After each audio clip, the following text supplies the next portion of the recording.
For those of you who have dismissed as ridiculous the idea of Boris Karloff being suited to entertain children, maybe you'd better withhold final judgment until after you've heard this next number.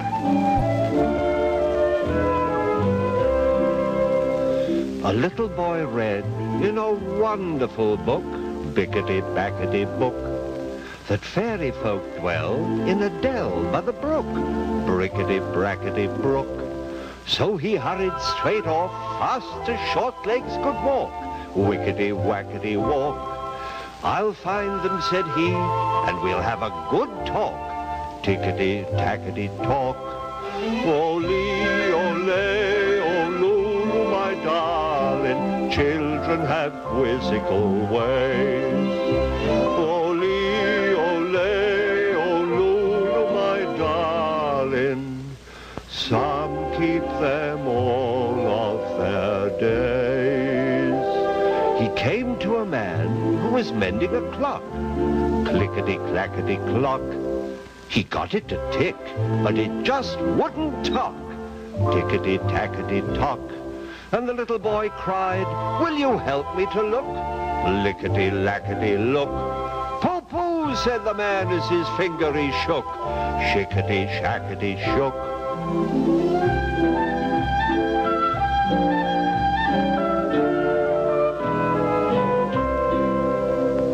The little boy came to a door in a rock, rickety-rackety rock. He'd open right up when he started to knock, nickety-nackety knock. And there were the leprechauns under an oak, lickety-ackety oak, a-dancing together like vapor and smoke, smickety-smackety smoke. Ole, ole, oh, Lulu, my darling, children have quizzical ways. Ole, ole, oh, Lulu, my darling, some keep them all of their days.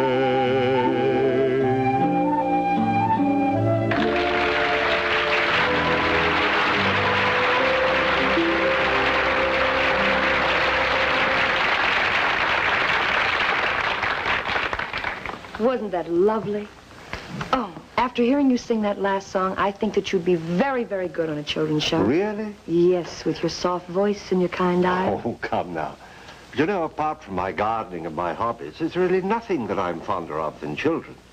Tell me about your hobbies. My hobbies? Well, my latest is collecting figures for my museum. Wax figures? Oh, no, they're much more lifelike than that. As a matter of fact, I was going to talk to the high-lows about 4 figures that I need to complete a set. Well, they're right over there rehearsing for their next tune. Good. I'll just slip on over while they're not looking. I mean, while they're rehearsing their next number. Isn't it ridiculous? Now, I know Boris is really just a sweet, mild-mannered actor. But because of the parts he's played, I find myself beginning to imagine all kinds of hidden meanings behind everything he says. Life is just a bowl of cherries. Don't make it serious. Life's too mysterious. You work, you save, you worry so. But you can't take your dough when you go, go, go. So keep repeating, it's the berries. The strongest oak must fall, must fall. The sweet things in life to you were just loaned. So how can you lose what you've never owned? Life is just a bowl of cherries. So live and laugh at it all. Life is just a bowl of cherries, don't make it serious. Life's too mysterious. You work and you save and you worry so, but you can't take your dough when you go, go, go, go. Just keep repeating, it's the berries, the berries, the berries, the berries. The strongest oak must fall. The sweet things in life to you were just loaned. So how can you lose what you've never owned? Life is just a bowl of cherries, so live and laugh, live and laugh. Life is just a great big bowl of cherries.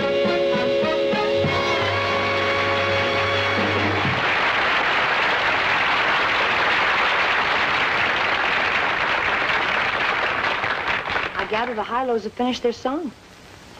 I can't hear anything from them, so I'd better get into mine. One of the real kicks for me in doing this show, aside from the fun of singing and the money, is the way Nelson Riddle takes an old song we're used to hearing done one particular way, and by a change of tempo here, an unusual combination there, and a generous sprinkling of sheer musical genius, he can come up with an arrangement that sounds like this.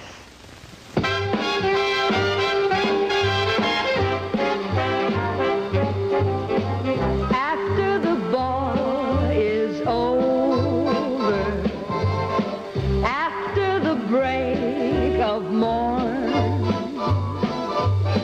after the dancers leaving, after the stars are gone, many a heart is aching. If you could read them all,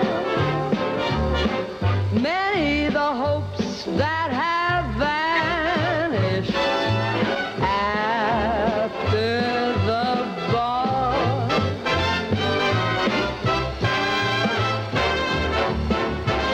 After the ball is over, after the break of morn,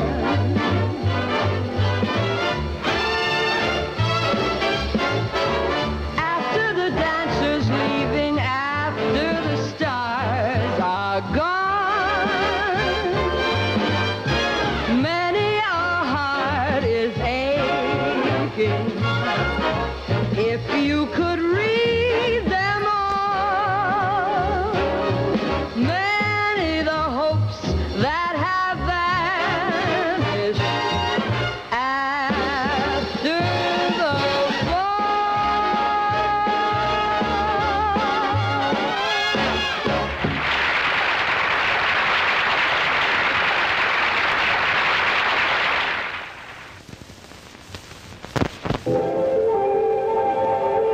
For over half a century, dairymen have tried to capture in cans the flavor of pure, fresh milk. And now Foremost has discovered the secret with an evaporated milk that's closest by far to fresh milk itself. Kind of hard to believe, isn't it? An evaporated milk that doesn't have that old-fashioned evaporated milk taste. But it's true, and you can prove it. You know how most evaporated milks taste in coffee. The flavor goes flat. But try Foremost. You'll see it's white, the way milk ought to look, not drab tan like other brands. And when you taste it, well, if you're anything like me, you'll never even know it isn't pure, fresh cream. You try it and see. That's Foremost, the closest thing in cans to pure, fresh milk. Remember, your family gets the most from Foremost. Well, here we are at thank you and goodbye time again. Boris, why did you want me to step in there? Oh, let's just say that I gave in to a crazy whim, but you would have made an adorable Bluebeard's third wife. Thank you. And thank you so much for coming over. Not at all. It's been a most enjoyable and profitable evening. Boris, what have you got in those boxes? Oh, just some additions to my collection. Well, good night. I'll say goodbye to the Hilos for you. Oh, don't bother. I'll be seeing them around. Now, I wonder what he meant. Oh, Rosemary! Boris, what has he done to you? Did we scare you? Oh, you sure did, and so did Boris. I thought that he had you all in those boxes. Good night. Oh, good night. Oh, by the way, have you seen anything of the 4 saxophone players? Nelson can't find them anywhere. No. No. Just when I convince myself about Boris Karloff, something happens that starts me wondering again. Well, anyway, thanks to all of you for joining us tonight. And I do hope you'll be with us the next time the High-Lows and I come around with Nelson Riddle and his Nose Saxophone Orchestra. Until then, good night, everyone.